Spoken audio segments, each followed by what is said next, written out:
संघर्ष किया कि आयोग का गठन हो, एससी आयोग बने, एसटी आयोग बने, संवैधानिक प्रावधानों को लागू करा के इस समाज के हितों को संरक्षित करने के संबंध में आज एक गरीब माँ का बेटा भारत के प्रधानमंत्री की कुर्सी तक पहुंच सका है।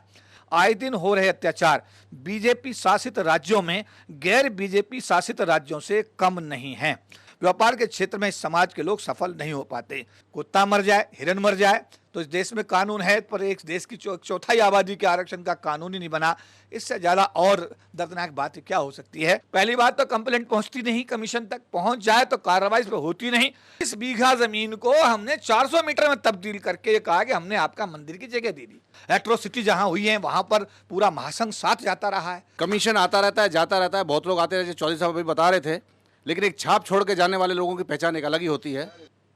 पिछले कोरोना के काल में हमारे संविधान के साथ में बहुत सारे छेड़खानी की गई। हमारे रिजर्वेशन को काफ़ी हद तक तहस नहस कर दिया गया। नीचे का व्यक्ति का काम वो किस परिस्थिति में रहता है उससे हम फीडबैक हमारे को मालूम है, क्योंकि हम जमीन से जुड़े हुए लोग हैं। जय भीम। जय भीम। जय भीम को जब कनाडा की पार्लियामेंट में लोग तो बहुत कम होते हैं क्योंकि वहाँ संख्या बहुत कम है।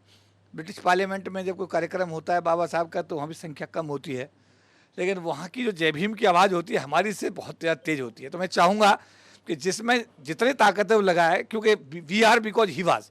अगर हम हैं तो इनकी वजह से आज नहीं। जय भीम। जय भीम। जय भीम। जय भीम। धन्यवाद। आज बड़ा सौभाग्य का विषय है कि इस बात को लेकर के हम लोग बड़े लंबे समय से मांग कर रहे थे। करीब मई 2019 से हमारा ये क्या नाम है एससी कमीशन, एसटी कमीशन फरवरी से खाली था। फरवरी में 2020 में तो हमारा एसटी कमीशन खाली हो गया था। मई 2020 में हमारा एससी कमीशन खाली हो गया था। राष्ट्रीय सफाई कर्मचारी आयोग जो वो भी हमारा जो है 1 साल से करीब खाली पड़ा था। तो इस ऐसी परिस्थिति में हम लोग इसी हॉल के अंदर, नीचे जो बड़े हॉल हैं उनके अंदर भी बहुत सारी मीटिंगें हुई। हम लोगों ने बड़ा संघर्ष किया कि आयोग का गठन हो, एससी आयोग बने, एसटी आयोग बने, सफाई कर्मचारी आयोग बने, और कई बैठकें इस बात को लेकर के हुई। इस बीच में विश्व हिंदू परिषद के लोग भी यहाँ पर, श्री दिनेश जी भी आए, आलोक कुमार साहब भी यहाँ पर आए, इंद्रेश कुमार आरएसएस के जो हैं वो भी, अर्जुना मेघवाल साहब से भी ज्ञापन दिया गया, और अपने संजय पासवान साहब भी यहाँ पर आए, दुष्यंत गौतम साहब भी यहाँ पर आए। बहुत लोग यहाँ पर, क्योंकि इस दफ्तर का सौभाग्य है कि यहाँ पर हमारे तत्कालीन गृह मंत्री सुशील कुमार शिंदे जी भी यहाँ पर आए, सामाजिक न्याय अधिकारिता मंत्री वर्तमान में जो हैं थावरचंद जी गहलोत वो भी यहाँ पर आए। सारे लोग आते ही रहते हैं यहाँ पर। और एससी आयोग के जो पहले चेयरमैन थे कठेरिया साहब, पीएल पुनिया साहब, कोई आयोग का चेयरमैन ऐसा नहीं रहा जिसने इस जगह पर आकर के, चाहे स्वर्गीय सूरज भान साहब रहे हों, चाहे डॉक्टर विजय सोनकर शास्त्री जी रहे हों, सभी लोगों के यहाँ पर आए। ये बात सही है भाई, सब लोग आते रहे लोग, है ना। तो आज हमारा सौभाग्य है कि आयोग का गठन हुआ, और गठन होने के बाद हमारे ही भाई श्री सुभाष रामनाथ पार्थी जी को आयोग में माननीय सदस्य की जिम्मेदारी दी गई। जोरदार तालियों से सबसे पहले। अब मैं, जो हमारी परिपाटी है, हमारे इंजीनियर बीएस भारती साहब इस महासंघ के चेयरमैन हैं, अशोक कुमार साहब हमारे इसी महासंघ के पूर्व चेयरमैन हैं, आप सीपीडब्ल्यूडी के ऑल इंडिया जनरल सेक्रेटरी, आप रेलवे के ऑल इंडिया जनरल सेक्रेटरी, आप जय भगवान बौद्ध स्टेट बैंक के ऑल इंडिया जनरल सेक्रेटरी, आप उमेद कुमार जी पीएनबी के ऑल इंडिया जनरल सेक्रेटरी, आप पीएनटी पोस्ट एंड टेलीग्राफ के, कहने का मतलब इधर से मैं ये जनरल इंश्योरेंस के ऑल इंडिया जनरल सेक्रेटरी, और फिर LIC के यूनियन बैंक के ऑल इंडिया, ब्रजभूषण जी हमारे यूनियन बैंक के ऑल इंडिया जनरल सेक्रेटरी। तो सभी आप ये मान लो सबका परिचय हो गया कि कब बुलावा डिपार्टमेंट बड़ा लंबा लाइन हो जाए। सबसे बड़ी पूंजी यही है महासंघ की कि हम 97 में इकट्ठे हुए थे। तत्कालीन राष्ट्रीय आयोग के जो चेयरमैन थे, SC ST कमीशन के चेयरमैन, उस समय संयुक्त आयोग हुआ करता था। अगर आपको याद हो तो उस समय H हनुमंत थप्पा साहब ने हम सबको अम्बेडकर भवन पर बुलाया था, और उन्होंने कहा था कि 10,000 लोगों की गैदरिंग अगर आपने मेरे लिए कर दी तो मैं आपके अनुसूचित जाति जनजाति जो विरोधी ये अभी DOPT ने ऑर्डर इशू किए हैं, सुप्रीम कोर्ट ने जो आदेश दिए हैं, इनको मैं वापस करा दूंगा। अम्बेडकर भवन पर हम सब लोग इकट्ठे हुए थे, याद होगा आप लोगों को, और उसके बाद फिर उनके कक्ष में ये गठन हुआ all India confederation of SC ST organisations का, जिसमें हम लोगों को जो भी जिम्मेदारियां दी गई और उस जिम्मेदारी के चलते हम सब लोग 97 से लेकर आज तक इस महासंघ के माध्यम से अपने समाज को इकट्ठा करके और अपनी बात को सरकार तक पहुंचा करके, सरकार किसी भी दल की हो, क्योंकि आज बीजेपी की सरकार है पिछले 6-7 साल से, उससे पहले 10 साल कांग्रेस की सरकार रही, उससे पहले फ्रंट की गवर्नमेंट रही, तो सरकारें, तो बीच में फिर अटल बिहारी वाजपेयी साहब 6 साल वो प्रधानमंत्री रहे। तो दल की बात नहीं हो रही है, बात भारत सरकार की हो रही है। तो हम सरकार के साथ, तत्कालीन राष्ट्रपति जो भी रहे उनके साथ मिल करके हम अपना मांग पत्र देते रहे, अपनी बात को वहाँ तक पहुँचाते रहे और सरकार ने हमारी मांग को सुना। बहुत सारी चीज़ें उसमें मान ली गई, बहुत सारी चीज़ें अभी अभी बची हुई हैं।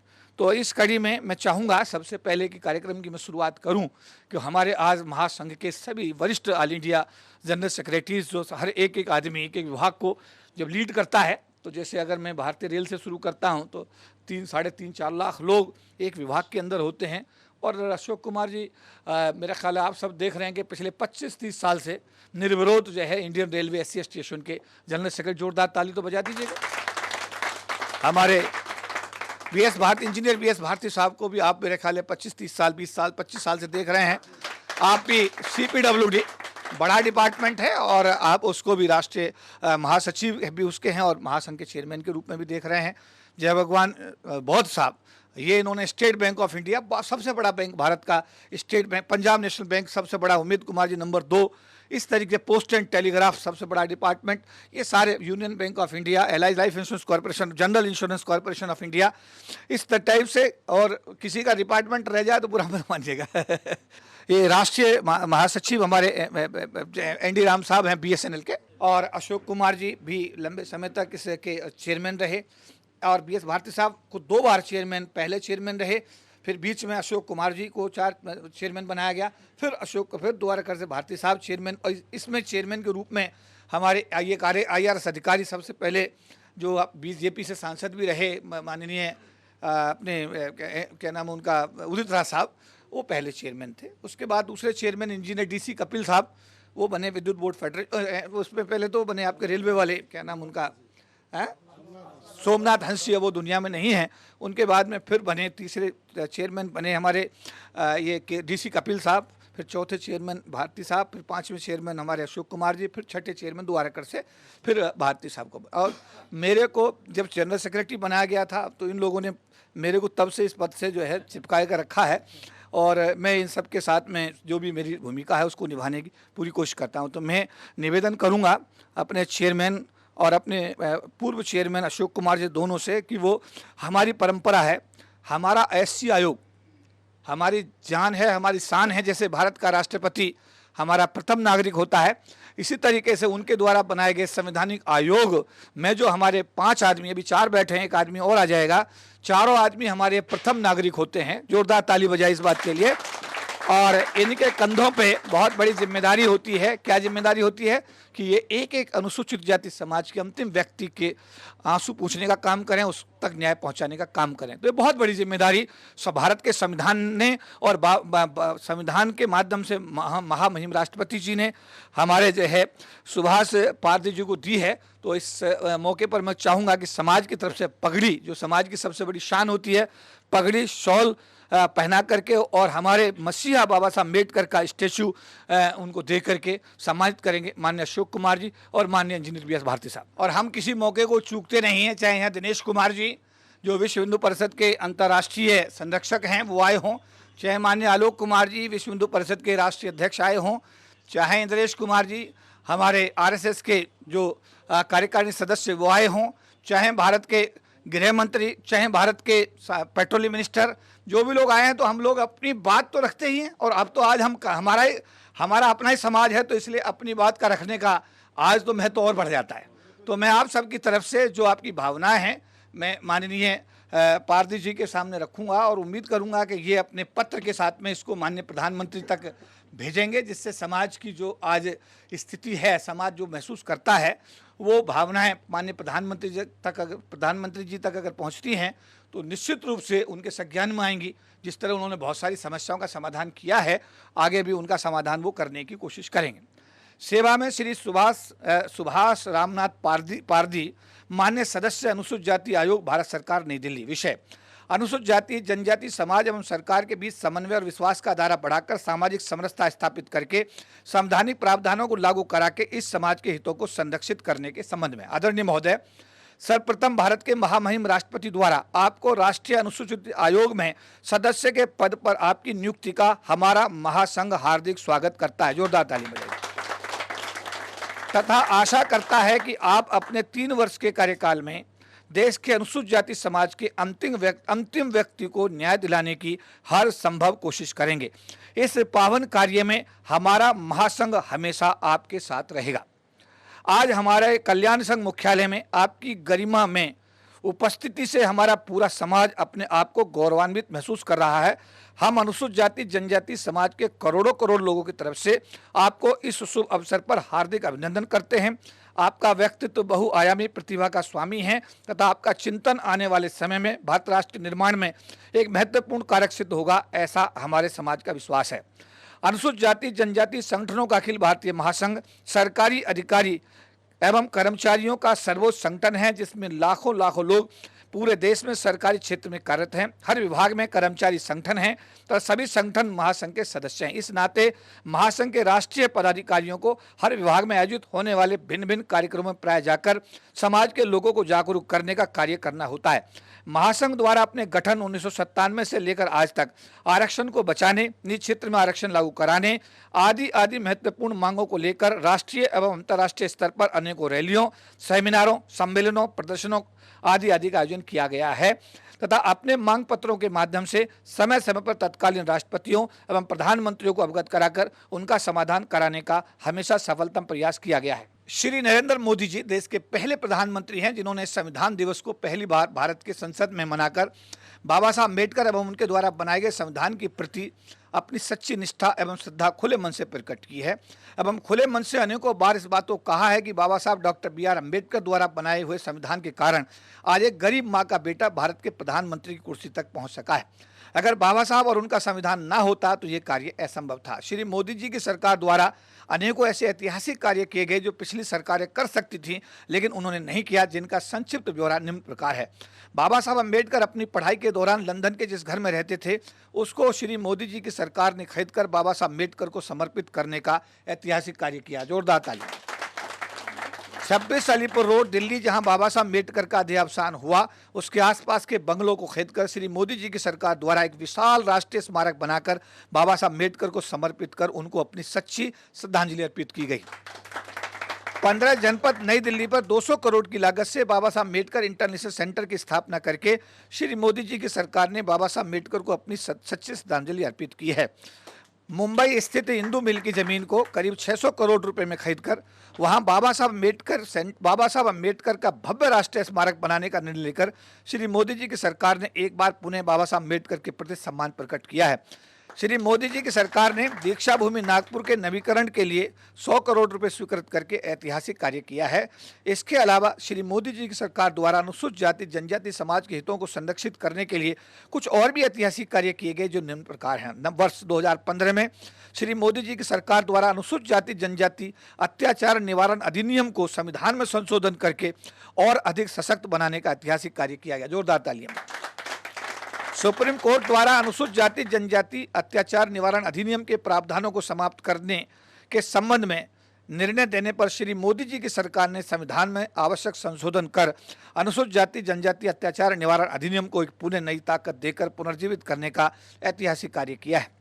यूनिवर्सिटी ग्रांट कमीशन UGC में सुप्रीम कोर्ट द्वारा आरक्षण को समाप्त करने संबंधी आदेश को श्री मोदी जी की सरकार ने संविधान में संशोधन करके निरस्त करते हुए यूनिवर्सिटी ग्रांट कमीशन में अनुसूचित जाति जनजाति समाज के लोगों को प्रोफेसर बनाने के लिए आरक्षण बहाल करने का ऐतिहासिक कार्य किया है। जोरदार तालियां।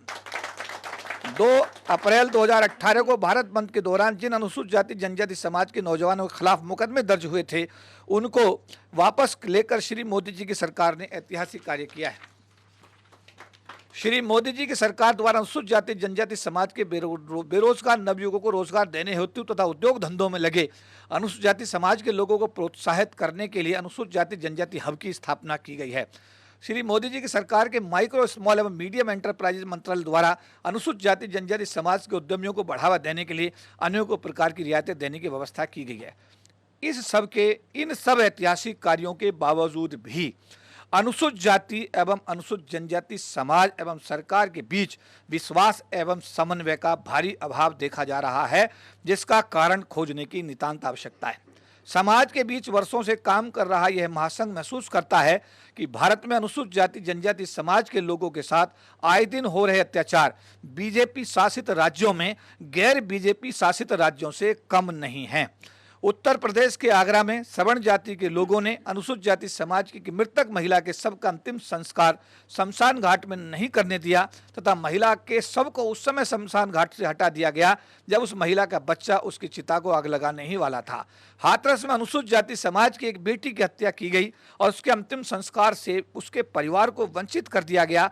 भारत के इतिहास में भारत के संविधान की धज्जियां उड़ाते हुए जातिगत अत्याचार और अमानवता की इससे बड़ा उदाहरण और क्या हो सकता है। इन घटनाओं की पूरे देश और विदेश में व्यापक तौर पर निंदा की गई है। अनुसूचित जाति जनजाति समाज के हर व्यक्ति के मन में इस घटना के कारण बहुत दुख एवं क्षोभ है। महासंघ द्वारा सरकार के साथ सहयोगी दृष्टिकोण रखते हुए सरकार के द्वारा किए गए कार्यों के विषय में समाज को जागरूक करने का हर संभव प्रयास किया गया है।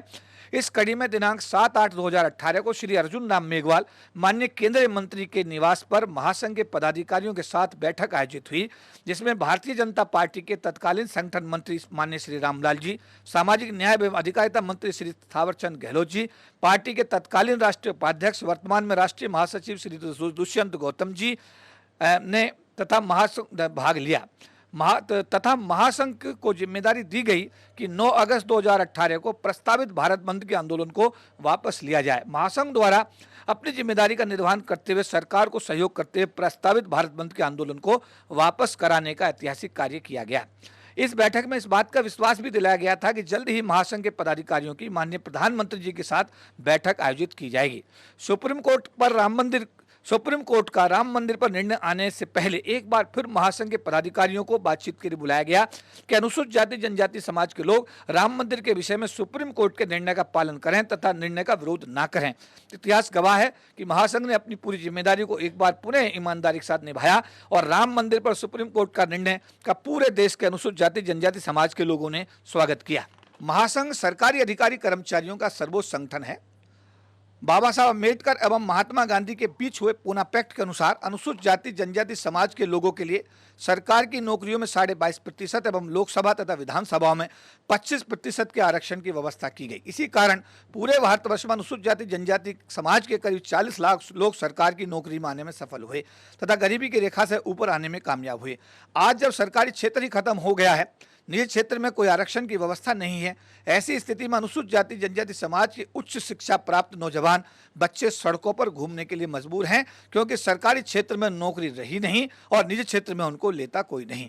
धन के अभाव में कोई व्यापार कर सकते नहीं और अगर करने की कोशिश करते हैं तो सामाजिक एवं जातिगत भेदभाव एवं प्रताड़ना के चलते व्यापार के क्षेत्र में इस समाज के लोग सफल नहीं हो पाते। कृषि भूमि में इनका कोई मालिकाना हक नहीं।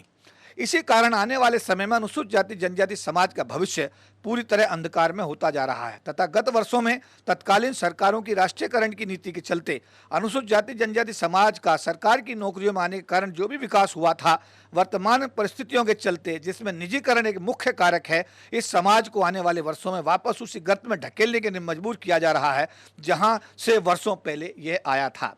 उच्चतम न्यायालय देश के गरीब अनुसूचित जाति जनजाति समाज के विरोध में आए दिन आदेश देकर इस समाज की चिंता को और बढ़ा रहा है तथा समाज में यह भावना प्रबल होती जा रही है कि इस देश में न्यायपालिका से अब अनुसूचित जाति जनजाति समाज को कोई न्याय की उम्मीद बाकी नहीं बची है और सुप्रीम कोर्ट के विषय में समाज बहुत उद्वेलित है।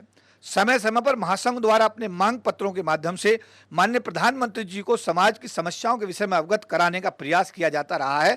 मांग पत्र के प्रति संलग्न है। हम आशा करते हैं कि आप माननीय प्रधानमंत्री जी के साथ बात करके तथा हमारे मांग पत्र को उन्हें प्रेषित करके इस मांग पत्र पर रचनात्मक कार्रवाई सुनिश्चित करने का कष्ट करेंगे।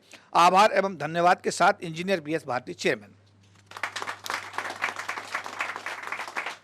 आज जो मांग पत्र है वो नरेंद्र मोदी माननीय प्रधानमंत्री जी के नाम पे आज ही इसमें मैं 2 the atrocities upon the SC/ST community should be stopped and the culprits should be sent to jail as per the provisions of the amended SC/ST Atrocity Act. एक पॉइंट ये रखा गया है, implementation of all provisions of Indian Constitution in favor of downtrodden of the country. दूसरा ये रखा गया है, by implementing the Pune Pact, the reservation should be provided in private sector, judiciary, defense services and higher education.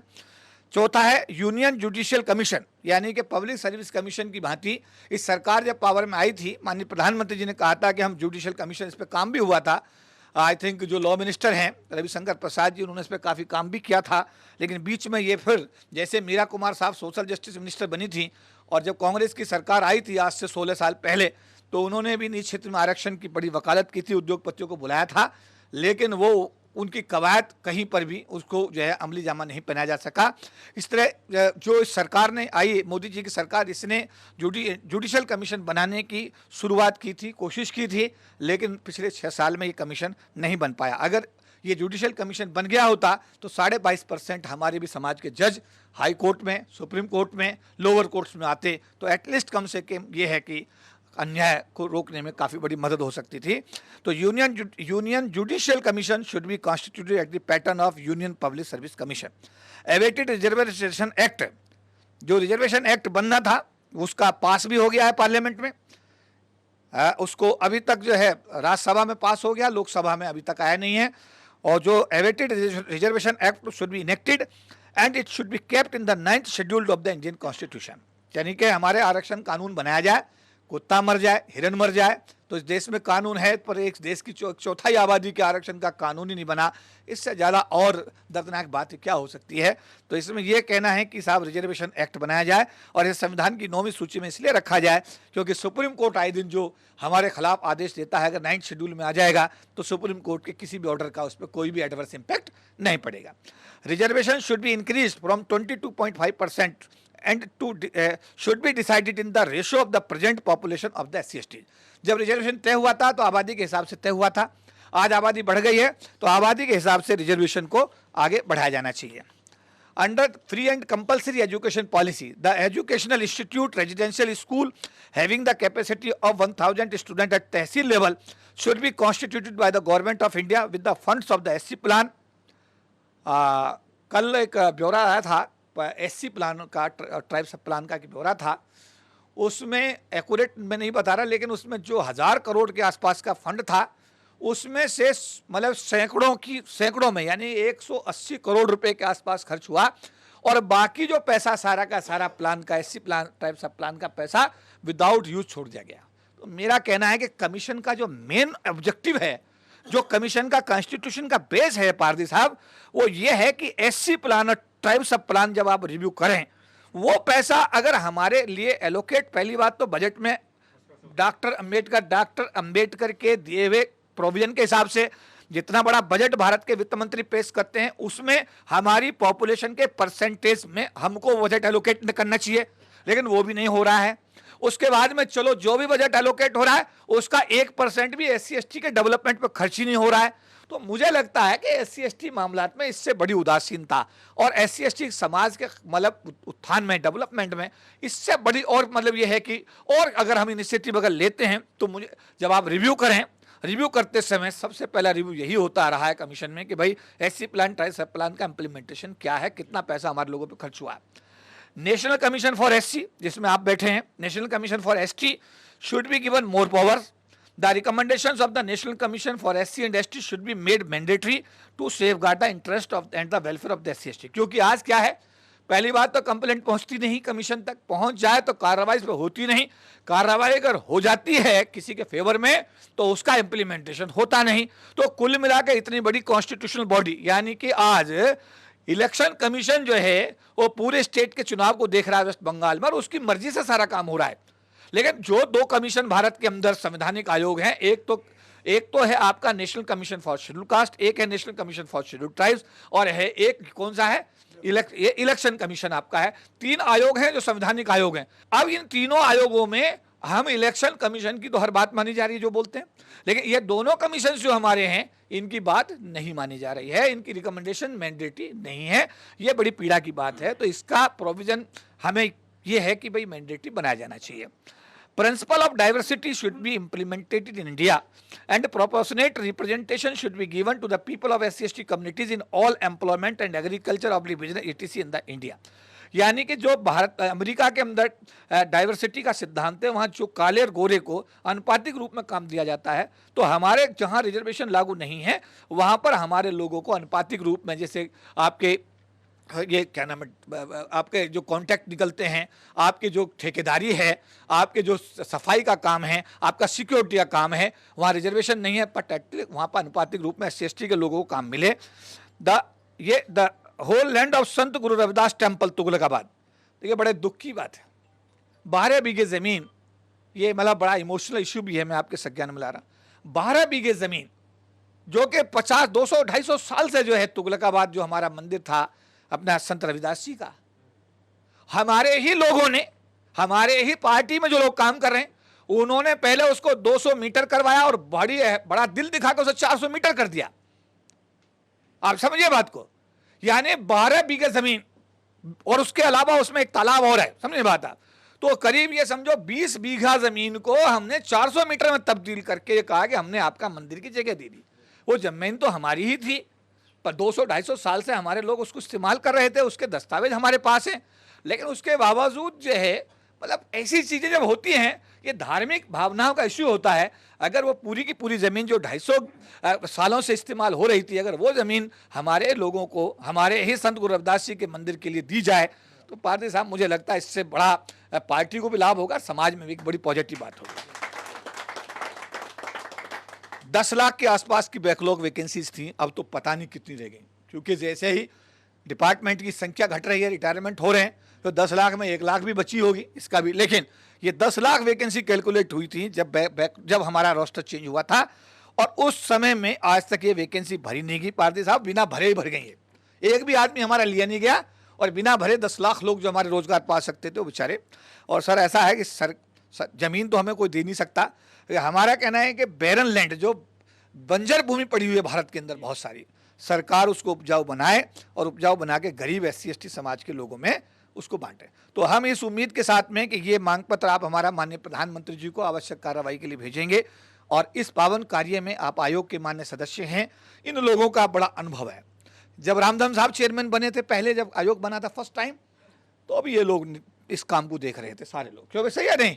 उसके बाद में हनुमंत थप्पा साहब आए, तो भी ये लोग इस काम को देख रहे थे। ये वो लोग हैं जो अनुभव है इनको, कि आयोगों के चेयरमैन के साथ भी इनका अनुभव है, आयोगों के मेंबर्स के साथ भी अनुभव है, आयोगों के चेयरमैन के साथ इन्होंने पूरे देश के दौरे किए हैं, एट्रोसिटी जहां हुई है वहां पर पूरा महासंघ साथ जाता रहा है। नेतागण जो विभिन्न विभिन्न विभागों से आए हुए हैं, इस समाज को रिप्रेजेंट कर रहे हैं, इस कोरोना पीरियड में, इस हालात में हम लोग यहाँ आकर के अपनी भावनाओं को आपके सम्मुख यदि व्यक्त कर रहे हैं, तो इसके पीछे कोई ना कोई बहुत बड़ा कारण रहा होगा। सर चौधरी साहब ने मेहनत करके आपके सामने जो मेमोरेंडम तैयार करके आपको प्रस्तुत किया है, ये हम सब के बिहाफ पे, हमारे समाज के समस्त लोगों के बिहाफ पे आपसे ये उम्मीद के साथ अपेक्षा की जाती है कि आने वाले समय में हमें वो रिजल्ट शायद देखने को मिलेंगे कि जिसकी उम्मीद हम आपके नाम से लोगों से सुन रहे हैं कि पार्थी साहब आए हैं तो ज़रूर कुछ ना कुछ बदलाव आएगा।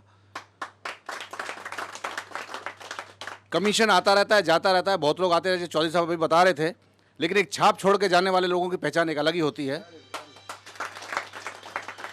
इसलिए हम तो केवल उम्मीद ही कर सकते हैं, और उम्मीद जब होगी और काम यदि दिखाई देंगे तो मैं समझता हूं समाज का आपके अंदर विश्वास जगेगा, और आने वाले समय में आप जहां भी इन लोगों को बुलाना चाहेंगे वहां आपके सम्मुख प्रस्तुत रहेंगे, उपस्थित होंगे। इन्हीं शब्दों के साथ ज़्यादा ना कहते हुए मैं उम्मीद करता हूं कि हमारी भावनाओं का आप आदर करते हुए, समाज का आदर करते हुए हमारी भावनाओं को आगे तक पहुंचाएंगे। धन्यवाद। वैसे व्यक्तिगत रूप से तो सभी लोग जाकर के मिल चुके होंगे, मैं भी गया था मिलने, मैं भी मिलकर आया ऑफिस में। मुझे सिर्फ इतना ही कहना है कि देखिए व्यवस्था की कमी नहीं है, प्रोविज़न बहुत सारे हैं। वैसे चौधरी जी ने जो बात कहा बहुत ही उस पर गौर करने वाली बात है, और उसके अलावा भी बहुत सारे प्रोविज़न ऑलरेडी हैं, लेकिन प्रॉब्लम होती है इम्प्लीमेंटेशन में। जैसे मैं बिल्कुल कहना चाहूँगा कि इसके पहले जो आयोग में जो टीम थी, मुरुगन साहब को BSNL दिया गया था। चूँकि मैं BSNL में उसकी बात मैं करता हूँ, तो उन्होंने बहुत प्रयास किया। जब भी हम रिप्रेजेंटेशन देते थे उन्होंने बहुत प्रयास किया और हमारे ऑफिस में भी आए, वहाँ भी कई बार सीएमडी को बुलाया गया, लेकिन हमेशा हमारा अनुभव यही रहा कि इम्प्लीमेंटेशन पे प्रॉब्लम है।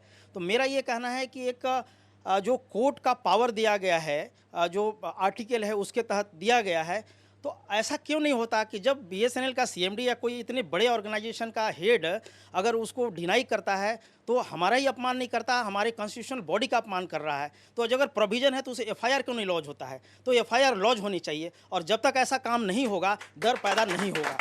तो मेरा यही कहना है कि सब जगह जो है इम्प्लीमेंटेशन में प्रॉब्लम होती है। तो आपसे मेरी आग्रह यही है सभी की तरफ से कि जो भी आप कर सकते हैं और आपके पास व्यवस्था है आप करिए, और इससे जो एट्रोसिटी का मैं तो ये कहूँगा एट्रोसिटी ये जो हमारे खिलाफ जो साजिशें चल रही है ये क्लाइमेक्स पे है, इससे और ज़्यादा नहीं हो सकता। तो ये ऐसी स्थिति में कांटों का ताज एक तरह से आप पहने हुए हैं, तो आप इस पे थोड़ा ज़्यादा संज्ञान लें। इसी के साथ मैं अपनी वाणी को विराम देता हूँ।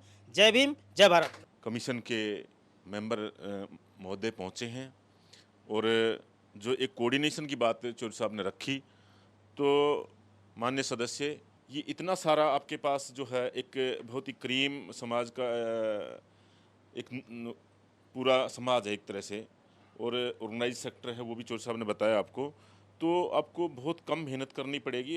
मैं पिछले दिनों ही देख रहा था, चौधरी साहब के साथ ही हम गए थे। एसटी कमीशन की जो है ना वाइस चेयरमैन थी वो मैडम अनसुईया जी, उन्होंने बहुत अच्छा काम किया और तुरंत उनको जो है ना इनाम भी मिला, गवर्नर बनाया गया उनको, जबकि चेयरमैन साहब उनके यहाँ भी थे और चेयरमैन साहब हमारे यहाँ भी थे। दूसरा, अभी हमारे साथी जो ने राम साहब बोल रहे थे, इम्प्लीमेंटेशन के लिए बहुत एक बड़ा सिंपल नुक्ता है, मैं आपके संज्ञान में लेके आता हूँ। जैसे मैं फाइनेंस डिपार्टमेंट को मैं ना मतलब रिलेट करता हूँ, उससे मेरा संबंध है। तो जब भी आप किसी हमारे चेयरमैन को बुलाएं, किसी भी बैंक के चेयरमैन को, मैं स्टेट बैंक के चेयरमैन की बात नहीं करता, तो साथ में उसको डीएफएस के थ्रू बुलाएं, वो आपके पास चला आएगा और डीएफएस भी जो है ना अपने किसी जिम्मेवार साथी को वहाँ पे भेजेगा, जॉइंट सेक्रेटरी को भेजेगा, एडिशनल डीएफएस सेक्रेटरी को भेजेगा, और वो जो है ना चेयरमैन भी वहाँ पे आएगा, 2 घंटे चेयरमैन वहाँ बैठेगा, तो उसके बाद अगले दिन सीनेरियो हमारा चेंज हो जाए। पिछले दिनों हमारे साथ भी ऐसा था, हमारी मीटिंग ये नहीं हो रही थी, हमने कठेरिया साहब के टाइम में वहाँ पर अप्रोच किया तो हमने उनको ये सुझाव दिया कि आप डीएफएस के थ्रू बुलाएँ। डीएफएस के थ्रू बुलाया, डीएमडी सीडीओ आया वहाँ पे, और सीजीएम एचआर सीजीएम लो वहाँ पे पहुँचे, और हमारा काम जो है ना मीटिंग हमारी शुरू हो गई। तो ये इसी बात के साथ हम ये मेरा सुझाव है, और जब भी हमें कोई आप किसी तरह का भी आदेश देंगे या चौधरी साहब देंगे या हमारे चेयरमैन साहब देंगे, तो हम आपके लिए खड़े मिलेंगे, और जो भी हमारी जिम्मेवारी लगाएंगे उस पर हम खड़े उतरेंगे। जय भीम, जय भारत। और एक बहुत बड़ी जिम्मेदारी जो आयोग के ऊपर होती है उसको निभाने के लिए ये स्वयं वचनबद्ध हैं। और पहले तो मैं इनका धन्यवाद करना चाहूँगा कि 24 मार्च को जो हमने पूरे राष्ट्रीय अनुसूचित जाति आयोग, अनुसूचित जनजाति आयोग का जो हमने सम्मान समारोह कॉन्स्टिट्यूशनल क्लब में आयोजित किया था, लेकिन किसी कारणवश माननीय चेयरमैन साहब ने उस कार्यक्रम में अर्जेंसी होने के कारण आने में असहमति जताई थी, लेकिन हमारे माननीय सदस्य महोदय ने हमें यह आश्वासन दिया कि आप कार्यक्रम करो, हम लोग आपके बीच में आएंगे। तो इसके लिए मैं धन्यवाद करना चाहूँगा। वैसे तो चौधरी साहब ने मेमोरेंडम के माध्यम से बहुत सारी जानकारियाँ माननीय सदस्य को अनुरोध करते हुए ये बताने का प्रयास किया है कि आप हमारे इस मेमोरेंडम को प्रधानमंत्री तक पहुंचाने का प्रयास करें, क्योंकि जो वर्तमान स्थिति जो इस देश के अंदर चल रही है उसमें सबसे अहम भूमिका हमारे माननीय प्रधानमंत्री जी की है। आज कोई भी कार्य होता है या कोई भी बदलाव होता है, किसी भी कानून में बदलाव हो या किसी संगठनात्मक कोई बदलाव हो या कोई भी हो, उसमें माननीय प्रधानमंत्री जी की भूमिका बहुत बड़ी अहम भूमिका है। तो मेमोरेंडम में सारी बातें चौधरी साहब ने रखी हैं, लेकिन मैं अनुरोध करना चाहूँगा आदरणीय चौधरी साहब से और अपने माननीय सदस्य जो हमारे आयोग के हैं उनको मैं अवगत कराना चाहूँगा कि जो वर्तमान स्थिति है, अनुसूचित जाति जनजाति के जो कर्मचारी अधिकारी हैं, आज जो संख्या चौधरी साहब ने बताई थी घटकर बहुत मिनिमाइज हो गई है। कम से कम हम उनको बचा सकें, उनके अधिकारों की रक्षा कर सकें, हमारी ये सबसे बड़ी जिम्मेदारी है। क्योंकि बाबा साहब अम्बेडकर ने जो बहुत कड़े संघर्ष के साथ, और बाबा साहब अम्बेडकर ने लंदन में भी और विदेशों में भी उस संघर्ष को झेला था। दलितों के तो उद्धारक थे ही थे, लेकिन बाबा साहब अम्बेडकर ने जो श्रमिकों के लिए जो कानून बनाए थे, जिनके आधार पर 44 श्रम कानून बने थे, आज भारत सरकार ने उनको ख़त्म करके सिर्फ मात्र 4 कानून में समेट के रख दिया है। और ये ईजी ऑन बिजनेस, यानी जितने भी बिजनेसमैन हैं उनको बिजनेस करने के लिए ईजी कानून बना दिए हैं। यानी कि अगर प्राइवेटाइजेशन होता है तो उसमें अनुसूचित जाति जनजाति के लिए कोई आरक्षण का प्रावधान नहीं है। और अगर फैक्ट्री एक्ट भी बदलने के बाद, जो पहले अगर किसी फैक्ट्री में 100 मजदूर काम करते थे, अगर उनको निकालने की कोई व्यवस्था की जाएगी या उनको छटनी की जाएगी तो उसके लिए भारत सरकार से परमिशन लेने की ज़रूरत थी। आज उसको बढ़ा करके 1000 कर दी, यानी कि जहां 1000 मजदूर होंगे तभी भारत सरकार की परमिशन लेनी पड़ेगी।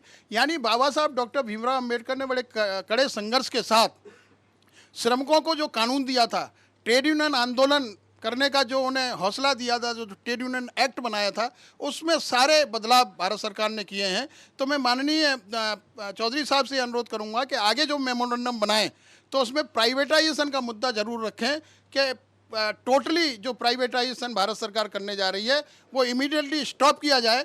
क्योंकि अगर रेल को बेच दिया जाएगा तो उसमें प्राइवेटाइजेशन में आरक्षण का कोई प्रावधान नहीं है। अगर LIC को बेच दिया जाएगा तो उसमें कोई प्रावधान नहीं कि अनुसूचित जाति जनजाति के, तो हम कितनी भी संख्या गिनाते रहें। और जहाँ तक हम जो आंदोलन की बात करते हैं, तो अब आंदोलन की कोई आवश्यकता है नहीं, क्योंकि आंदोलन से कोई इसका हल निकलने वाला नहीं है। जब तक माननीय प्रधानमंत्री जी इस बात को नहीं समझेंगे कि अनुसूचित जाति जनजाति की जो संख्या है, उस संख्या के आधार पर जो हमको रिप्रेजेंटेशन बाबा साहब अम्बेडकर ने जो पूना पैक्ट के माध्यम से दिलवाया था, वो संख्या आज कम होती जा रही है प्राइवेटाइजेशन के रूप में। तो कम से कम हमें इस बात पर जोर देना चाहिए कि ये प्राइवेटाइजेशन बंद होना चाहिए। जो हमारे प्राइवेट सेक्टर्स हैं उनको जो प्राइवेटों के हाथ में दिया जा रहा है उसको बंद किया जाना चाहिए।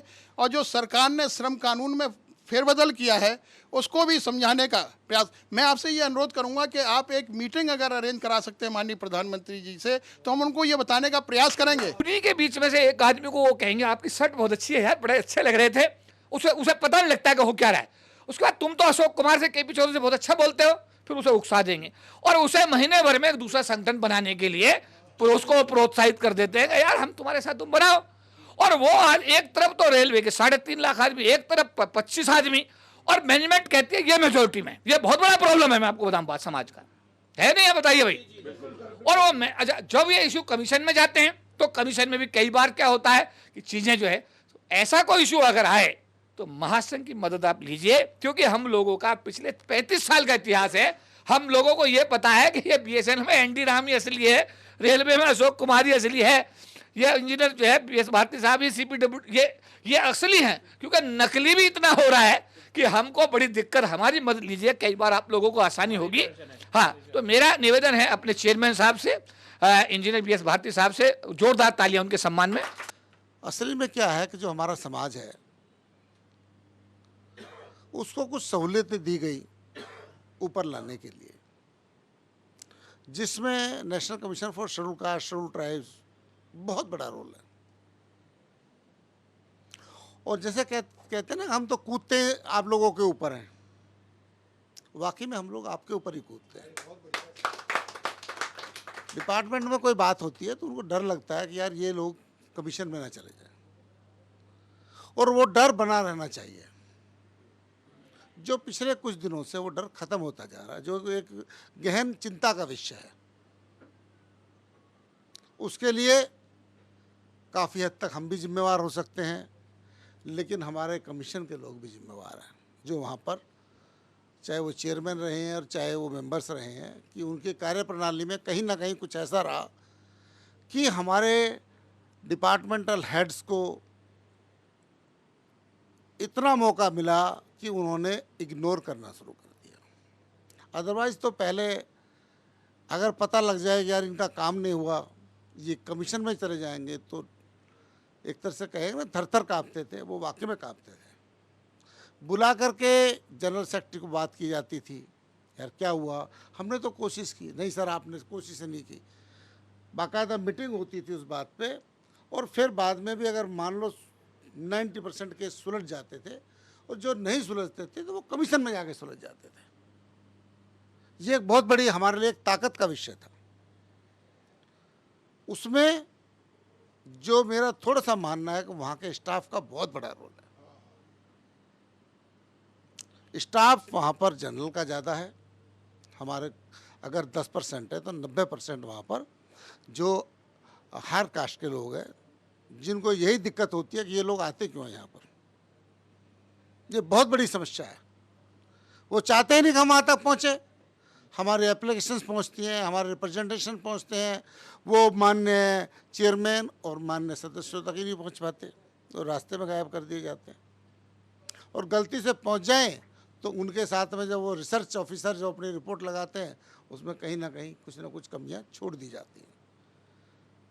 बहुत सारे केसेस को हमने देखा, हम इस अंजाम तक लेके गए कि वहाँ पर शायद हेड्स को सज़ा तक होने के चांस हो गए, या उनको कुछ ना कुछ पेनल्टी मिलनी थी, लेकिन लास्ट मोमेंट पे जाकर कुछ नहीं हुआ और हम लोग मायूस हो गए। तो मेरी आपसे ये गुजारिश रहेगी कि इस विषय पर ज़रूर ध्यान दें। एक तो वहाँ के स्टाफ को देखें कि कौन आदमी ऐसी हरकतें करता है जो हमारे रिप्रेजेंटेशंस को आप तक नहीं पहुँचने देता, या उन पे सही ढंग से कई महीने गुजर जाते हैं। देखिए हम लोग तो फिर भी पढ़े लिखे सर, हालत उन गरीब लोगों की देखिए जो बेचारे कितने कितने किलोमीटर, हज़ारों किलोमीटर दूर से वहाँ आते हैं। उनको रहने की सुविधा नहीं होती, उनको पढ़ाई लिखाई की सुविधा नहीं होती, अपना रिप्रेजेंटेशन किसी और से लिखवाते हैं, और उसके बाद में फिर उनको वहाँ से कुत्ते की तरह दुत्कार के भगा दिया जाता है कि नहीं जाइए, ये काम करने के लिए बैठे हम यहाँ पर। उसको सबसे पहली प्रायोरिटी आपको वो देनी है। हमारी प्रायोरिटी भी दीजिएगा, लेकिन हमारी प्रायोरिटी शायद सेकेंडरी रहेगी, सबसे पहले उनकी प्रायोरिटी होनी चाहिए हमारी। दूसरी, इस देश की सरकार की, आप भी उस सरकार के नुमाइंदे के तौर पर ही यहाँ पर आए हैं। कहीं ना कहीं कुछ चीज़ें ऐसी हो रही हैं जो हमारे समाज के लिए बहुत ही हानिकारक है। पिछले कोरोना के काल में हमारे संविधान के साथ में बहुत सारे छेड़खानी की गई, हमारे रिजर्वेशन को काफ़ी हद तक तहस नहस कर दिया गया। उसकी एक जिम्मेवारी हमारे कमीशन की भी बनती है। अगर कोई ऐसी चीज़ होती है तो उसको वो अपने लेवल पर, चाहे कमीशन कोर्ट तक ले जाना पड़े, उसको ले जाएं। आप अपने नेताओं से बात करें, आप बहुत पावरफुल हैं। मैं तो ये मानता हूँ कि इस देश का जो SC/ST समाज है उसके आप प्रथम नागरिक हैं। उस नाते आपका अपने आप दायित्व बनता है कि आप उन चीज़ों पर स्वतः संज्ञान लें, और उनके लिए जो भी कॉम्पिटेंट अथॉरिटीज़ हैं, आइदर इट्स प्रधानमंत्री और एनी मंत्री जो भी हैं, उनके संज्ञान में लाके उन कामों को कराने की कोशिश की जाए। क्योंकि हमारी जो ताकत है ना वो आप तक है। हम इससे ऊपर की ताकत नहीं मानते अपनी, हम तो ज़्यादा से ज़्यादा आप तक पहुँचेंगे। जैसे अभी लेटरल एंट्री का मामला था, जैसे 10% उन लोगों को रिजर्वेशन दे दिया गया, तो ये उससे क्या हो रहा है, उससे हम लोगों को नुकसान ज़्यादा हो रहा है। सबसे पहले तो महामानव परम पूज्य डॉक्टर बाबा साहब अम्बेडकर इनके चरणों में अभिवादन करता हूँ, और all India federation of SC/ST organisation संगठन की ओर से शॉर्ट नोटिस में आपने मुझे भी बुलाया है। यानी आपको तो शॉर्ट नोटिस में बुलाया, लेकिन मुझे भी चौधरी साहब ने शॉर्ट नोटिस में बुलाया। और लेकिन मैं चौधरी साहब का भी बहुत बहुत मन से अभिनंदन करता हूँ कि आप जैसे महानुभाव से मिलने का योग प्राप्त करके मुझे दिया है। मेरा अनुभव भी कम है, लेकिन आपके साथ में शेयर करूँगा तो मेरा अनुभव बढ़ेगा, ऐसा मैं मानता हूँ मैं, और स्वीकार करता हूँ खुले मन से। ऑर्गेनाइजेशन के सम्माननीय अध्यक्ष इंजीनियर BS भारती जी, उसी प्रकार हमारे रेलवे डिपार्टमेंट से और हमारे अशोक जी, उसी प्रकार जो जनरल सेक्रेटरी है केपी चौधरी जी, और सभी जो महानुभाव अलग अलग आप डिपार्टमेंट से आए, एसबीआई है, पंजाब नेशनल बैंक है, बीएसएनएल है, एलआईसी है और जेआईसी बीएमटी है, कैनरा बैंक है, बहुत से डिपार्टमेंट है और उनके सभी डिपार्टमेंट के आप सदस्य और बड़े पद पर अहदे पे जनरल सेक्रेटरी, उनका मैं सबका मनपूर्वक अभिनंदन भी करता हूँ। ये बात तो सही है कि जब हम डॉक्टर विजय सोनकर शास्त्री जी जब आयोग के चेयरमैन थे तो नागपुर में उनका आना जाना था, तो मुझे कॉल करते थे कि सुभाष जी आप कहाँ पर हो? तो नागपुर। तो मैं आ रहा हूँ इस तारीख को, तो आप आइए। मैं पार्टी का पदाधिकारी था, तो मुझे भी कमीशन के थोड़ा समझने में लगा कि कमीशन को पावर है। हम उस वक्त सुनते थे कि कमीशन को पावर है, लेकिन आज धीरे धीरे फिर कमीशन में मुझे नहीं लगा था कि एक दिन मैं खुद कमीशन में आ जाऊंगा। और मैं 30 साल से बीजेपी का काम करता था। पार्टी ने स्टेट प्रेसिडेंट एससी मोर्चा महाराष्ट्र 5 ईयर्स, देवेंद्र जी फडणवीस सीएम, साथ में नितिन जी के साथ में साथ काम करते करते यहाँ तक के कभी मैं सपने भी नहीं सोचा था कि मुझे पार्टी इस पद तक के पहुँचाएंगी। लेकिन आप जैसे महानुभाव से लोगों को मिलने का भी सौभाग्य मेरे को था, करके ये कमीशन का सदस्य बनने का भी मेरे को सौभाग्य प्राप्त हुआ। और ये बात तो सत्य है कि मैं भी अभी 18 तारीख को माननीय राष्ट्रपति जी ने 16 तारीख को सही सिग्नेचर किया, नॉमिनेट किया हमारे को, और 18 तारीख को मैं चार्ज लिया। लेकिन देखने में मैं जब देख रहा हूँ आयोग के पावर्स ये तो बहुत से है, लेकिन कहीं तो भी जो अधिकारी है वो पावर को धीरे धीरे ख़त्म करना चाहते हैं। ये भी मेरे संज्ञान में आए और उसको हम स्वीकार इसलिए कर सकते हैं कि बहुत सी बातें हम कमीशन के अंदर रहकर जो बातें हमारे को देखने मिल रही है, तो उसके ऊपर मैं एक्शन भी लेना शुरू कर दिया। और मैंने चाहे वो सेक्रेटरी रहो, जेएस रहो, कोई भी रहो, मैंने साफ संकेत दे दिया कि हम कमीशन के अंदर जो आए हैं वो कोई मौज मस्ती करने के लिए नहीं आए हैं। हमारे को जिस उद्देश्य से यहाँ कमीशन का मेंबर होने के लिए भेजा है, सामान्य व्यक्ति का काम, नीचे का व्यक्ति का काम, वो किस परिस्थिति में रहता है उससे हम फीडबैक हमारे को मालूम है, क्योंकि हम ज़मीन से जुड़े हुए लोग हैं। और इसलिए हमारे को जो भी कुछ हम करेंगे, हमें किसी के प्रलोभन की ज़रूरत नहीं है। जो मिला भगवान ने दिया उसमें हम काफ़ी खुश है, और जो मिल रहा है उसमें भी हम खुश है। इसलिए एडिशनल कोई बात नहीं होंगी।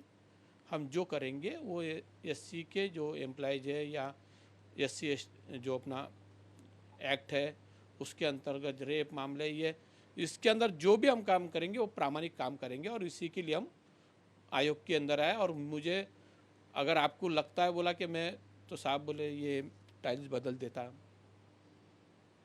वो सोफे के कवर बदल देते, बोलना नहीं चाहिए। मैं खुले मन से रूप से मैंने बोला जिस व्यवस्था में मेरा ऑफिस है, जहाँ जो वो है वो एज इट इज जैसी की वैसी चीज़ रहने दो, इसमें कोई बदल जरूरी नहीं है। उसका कारण है कि हम यहाँ ऐशो आराम करने के लिए नहीं आए, हमारे को काम करने के लिए। तो ये भी बात सामने आती है कि उनकी मेंटेलिटी जो काम करने की रहती है, उनको ऐसा लगता है कि आयोग के सदस्य, आयोग के चेयरमैन रहते हैं वो तो एंजॉय करने के लिए आते हैं। उनकी भूमिका, मानसिकता हमारे को धीरे धीरे बदलना है। और आप जैसी शक्तियाँ जब हमारे पीछे खड़ी है तो हमारे को बड़ी बात नहीं है। 3 साल हम आएंगे, 3 साल के लिए चौथा, और हम 3 साल के बाद में आएंगे भी नहीं, ये भी हम क्लियर करते हैं कि उसका कारण है कि हमारे को जो 3 साल दिया है, हम 3 साल में आपके माध्यम से हम अच्छा काम करेंगे। और आने वाले समय में आपने जो मुझे निवेदन दिया, क्योंकि बहुत सी बातें इसके अंदर मेंशन हुई, बहुत सी बातें मेंशन नहीं हुई, जैसा अशोक जी ने बताया, भारती जी ने बताया, बीएसएनसी से प्रेजेंटेशन जो है उन्होंने बताया, इन्होंने भी महामहिम जी से हम जब मिलने गए तो उन्होंने भी कुछ हमारे को सुझाव दिए कि आप चेयरमैन को बुला सकते हैं, सारी बातें हैं। लेकिन अगर दूसरे पद्धति से बुलाए तो बेटर रहेगा, ताकि जैसा आपने बोले तो ऐसे पद्धति से की भी हमारे को यूज करना पड़ेगा। तो जो भी बात रखना है हमारे को, हम प्रभावीपने आपकी बात को रखेंगे। अब एक बात है, माननीय चेयरमैन के साथ बैठकर ये विषय पे भी चर्चा करेंगे कि प्रधानमंत्री जी को हमारे को आपके साथ में मीटिंग कराना है, जैसा तो इसकी भी चर्चा करेंगे। और मैं आयोग की ओर से क्षमा भी मांगता हूँ कि आपको 24 तारीख माननीय रेलवे डिपार्टमेंट को दी गई थी। मैं वारंवार 24 तारीख का मेरे पास में 2 दिन 3 दिन कोई शेड्यूल नहीं था, लेकिन 24 तारीख के लिए मैंने 3 दिन यहाँ रुका रहा। क्या मुझे 24 तारीख को कार्यक्रम में जाना है, तो फिर माननीय चेयरमैन साहब ने बोले कि एक घटना उनके पंजाब में हुई, वो घटना में मुझे तुरंत जाना है। हमारा 2 दिन तक के पहले तक के कार्यक्रम बराबर फिक्स था, लेकिन अचानक एक घटना होने के कारण उन्होंने वहाँ ये दे दिए। तो बोले सुभाष जी ऐसा करो, आप कल कार्यक्रम में, परसों दिन कार्यक्रम में जा रहे हैं। तो मैंने उनको याद भी दिलाया कि भाई साहब 24 तारीख का कार्यक्रम है आप, तो बोले तो परसों के दिन तक के 2 दिन पहले तक के तो बराबर बात थी, लेकिन एक दिन जो 2 दिन बचे थे तो उनमें उन्होंने बोले कि सुभाष जी आप जाइए, और वाइस चेयरमैन भी थे, हम मैडम भी थे, और हमारे तरफ से उनको बोल देना कि भैया हम इस कार्यक्रम में गए। फिर किसी कारणवश आपने क्या निर्णय लिया उसको मुझे मालूम नहीं, लेकिन मैं आयोग की ओर से चेयरमैन क्षमा भी चाहता हूँ कि उस कार्यक्रम में हम पहुँच नहीं सके, और हमारे कारण अगर वो कार्यक्रम रद्द हुआ तो उसके लिए भी मैं क्षमा प्रार्थी हूँ। क्योंकि मैंने भी देखा, उसके बाद में मैं मुंबई गया 25 तारीख को, तो वहाँ पर रेलवे डिपार्टमेंट के जो लोग थे वो भी बेचारे, वहाँ पर बहुत से लोग आ गए थे, दूसरे दिन मुझे भी मिलने आए।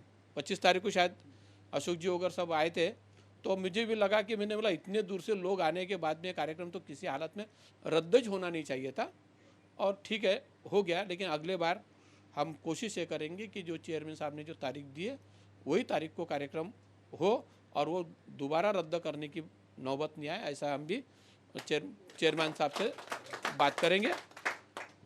और बहुत सी जो डिमांड है, अभी मैंने माननीय क्या बोलूँ मैं, सरस्वती मेरे ख्याल से चौधरी जी की जिभा पे बैठी है, क्योंकि मैं देखता हूँ जब वो बोलते हैं तो ऐसे प्रभावी बन से वो तो हमारे भी दिमाग में बैठ जाती है। पढ़कर जो बात नहीं बैठती वो मैं प्रैक्टिकली बताता है कि अपन जब पढ़ते जाते हैं तो जो टीचर अपने को ये बोर्ड पे जो बताता है कि ऐसा ऐसा ये ऐसा ऐसा, तो वो ज़्यादा ध्यान रहता है। तो किताब में अपन अपनी पूरी किताब भी अगर पढ़ लिए तो कोई महत्व की नहीं था, तो लास्ट में अपन जब एग्ज़ाम देने जाते हैं तो वो सर ने मैडम ने जो क्या पढ़ाई तो वो अपने दिमाग में वो बात रहती है, और वही दिमाग में अपन बात को नीचे में उतराते हैं, यानी पेपर छुड़ाते हैं, और वो बात आपने हमारे दिमाग में ला कर दी।